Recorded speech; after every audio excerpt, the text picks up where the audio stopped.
Anim na katotohanan ng buhay. May anim na katotohanan sa buhay na madalas nating nakakalimutan. Una, hindi lahat ng mahal natin mananatili.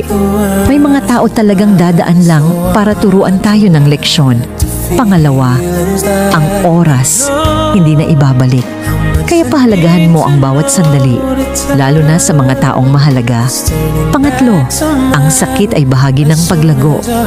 Minsan kailangan mong masaktan para mas lalo kang tumibay. Pang-apat, hindi mo kontrolado ang lahat. Kaya matuto kang magtiwala sa Diyos at sa takbo ng buhay.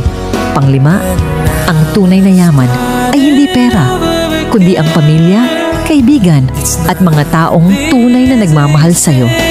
At pang-anim, lahat tayo ay may hangganan. Kaya habang may pagkakataon, magmahal, magpatawad, at maging totoo.